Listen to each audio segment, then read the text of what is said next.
여호와여, 그 깊은 수렁에서 주의 이름을 불렀나이다.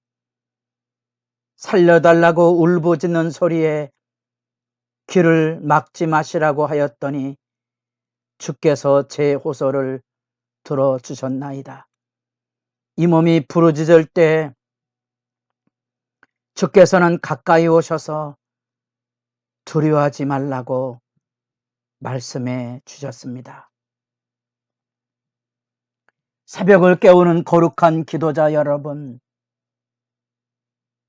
고통의 나락에서 일어서는 눈물의 기도, 그 믿음의 순전함의 회복을 지켜보며 주님의 은총에 하루가 복되기를 소망합니다.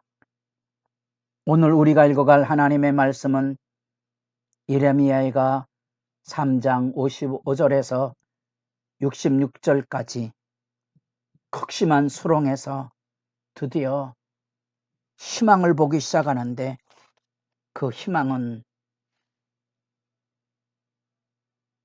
백성의 억울함을 풀어줄 대상을 찾아 나가게 된 겁니다.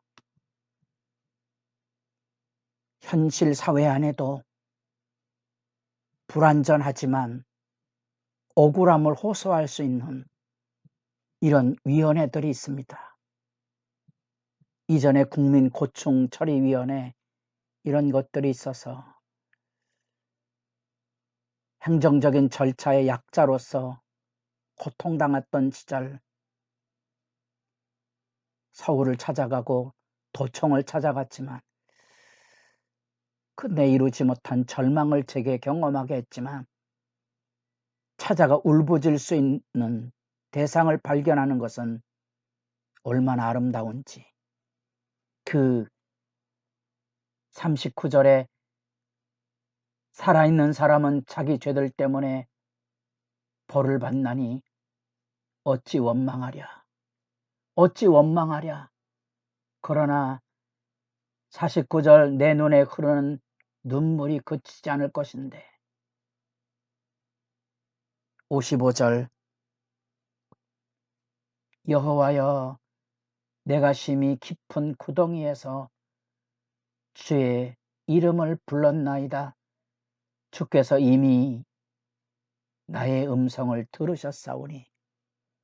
그 이유 없는 만행, 그들의 킬킬거리는 수탈과 압제와 그 원수들의 만행에 대하여 하나님의 공정한 심판을 기다리는 선지적인 시각,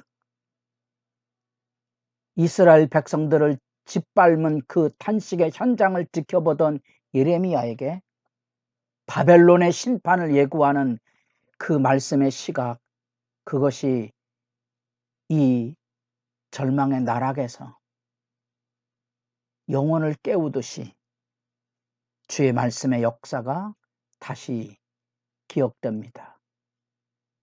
어쩌면 개인적인 간증이지요. 내가 울부짖어 절규할 때 하나님께서 찾아오셔서 두려워하지 말아라, 두려워하지 말아라. 하나님 앞에 탄식과 부르짖을 때 두려워하지 말라 하셨나이다. 주여, 주께서 내 심령의 원통함을 풀어주셨고 내 생명을 속량하셨나이다. 속량이라는 말을 아십니까? 네. 마치 노예를 돈을 주고 사서 비용을 지불하고 풀어 자유하게 하시는 의미가 담겨져 있습니다. 애굽의 종살이에 하나님께서 대가를 지불하고 구원해냈다는 의미가 담겨져 있습니다. 우리가 룻기를 통하여 만났던 모든 것을 잃어버렸던 나오미에게 고엘이라는 제도가 있어서 잃어버린 그 땅을 회복할 수 있어 그 회복의 은총을 룻이 누리게 되는 거지요. 우리가 구원받은 것은 대가 없이 값없이 주어진 것이 아닙니다. 억만의 죗값을 그 아들, 아니 하나님 자신이 다 감수하시고 십자가에서 짊으시고 피 흘리사 속량하신 거죠. 구속하신 거예요. 대가를 지불한 겁니다. 이 구속의 의미가 이 말씀의 기억, 두려워하지 말라는 하나님의 음성을 기억하고 회고를 하면서 우리 하나님께서 내게 그 찾아오신 그 구원의 은혜를 가지고 이 지금 비참의 현실에 드디어 눈물이 쏟아지고 기도문이 열리게 되는 겁니다. 어쩌면 눈물의 의미는 현실에 대한 희망이지요. 삶의 긍정이거든요. 그래서 고신대학 의과대학 교수가 쓴 책에 눈물에 대한 중요성을 일깨우는 간정집이 들려져 있습니다. 잊지 마십시오. 암 환자들에게도 자기 삶을 돌아보고 정직하게 삶의 아픔을 토설하고 눈물을 흘릴 수 있는 사람, 삶의 긍정과 진실을 가진 사람들이 쏟는 눈물에 치료가 신속히 임한다는 분명한 증거를 현직 의사가 글로 만들어내고 있습니다. 새벽을 깨워야 될 눈물의 기도는 단지 삶의 고달픔과 아픔에 대한 서러움의 눈물이 아니고 그 모든 죄책과 아픔을 씻어내는 정화의 눈물이며 온전한 하나님의 은혜에 대한 구원의 기대입니다.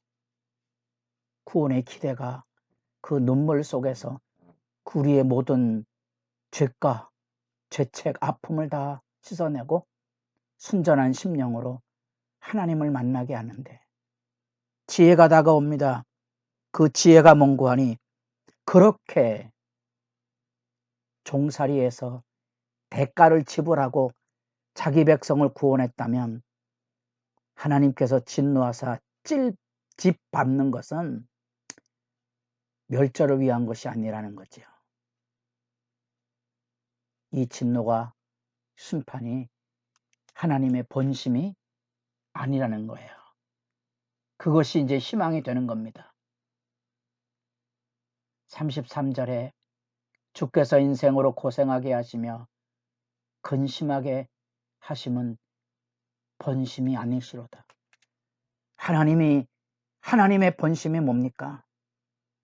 그걸 지켜보니 자기 백성을 진노 가운데 몰아넣으셨지만 언약의 공정한 심판이지만 그 안에는 영원히 메마르지 않는 사랑이 담아있어. 그렇게 자기 백성을 짓밟은 원수들을 하나님께서 가만두시겠느냐. 지금은 하나님의 백성을 매질하지만 자기 백성을 매질한 몽둥이는 하나님께서 꺾어버리실 것이라는, 이제 하나님의 진노와 심판은 이스라엘 우리의 현실이 아니고 악인의 현실이 될 것이라는 돌파구가 여기 열려지고 있는 겁니다. 그래서 66절 주께서 진노로 그들을 뒤쫓으사 여호와 하늘 아래 진멸하소서, 자취도 남기지 않게 하옵소서 하는 거지. 악의 자취도 싹 쓸어버리기를 기대하고 있는 거지요.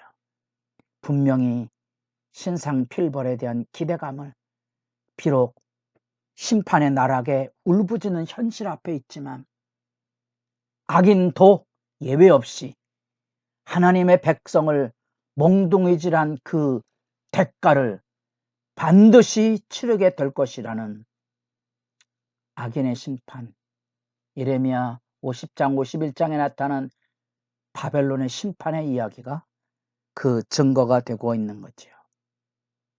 어쩌면 1장 2장에 아이고 이 울부짖는 절망의 나락 안에서 이 모든 것을 내 책임이라고 끌어안는 이 채울 속에서 우리는 생생한 예수님의 십자가를 만나보게 됩니다.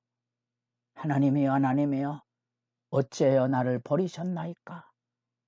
십자가 상에서 울부짖었던 그리스도의 저주의 짊어지심의 의미가 무엇입니까? 그것에서 우리 모두의 죄악을 짊어지셨다면 혹 우리가 잘못해서 하나님의 징벌의 몽둥이로 두들겨 맞을 때 우리를 죽이려고 하는 게 하나님의 뜻이 아니지 않겠습니까? 우리의 작은 머리로 다 이해하기 어렵지만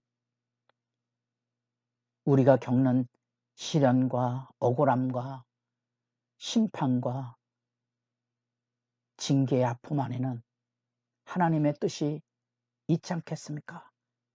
그 공포의 수렁에서 비로소 말씀을 기억해냅니다. 말씀을 기억해냅니다. 주께서 가까이 하여 이르시되 두려워 말라 하셨나이다. 하나님이 내게 찾아오신 은혜가 기억이 되고 비로소 그 선연한 진리, 하나님의 신실하심, 주의 자비와 공율이 무궁한 그 진리에 대한 진실에 대한 희망이 삶을 바꾸고 있습니다. 여호와의 진노는 이제 하나님 백성에게 있는 게 아니라 생각해 보니 자기 백성을 두들겨 팬 몽둥이를 하나님께서 가만두시겠느냐. 그들에게 거만한 마음을 주시고 그들에게 저주를 내리소서. 마치 바로의 마음을 강팍하게 하고 심판하셨던 것처럼 우리가 시편 109편 같은 저주 시편을 통하여서 만나는 이 인간의 이 고통의 아우성에 대하여 하나님은 응답해 주시지 않겠습니까? 고통을 건너가는 지혜 이야기에 우리 함께 눈물의 기도를 배울 수 있기를 바랍니다.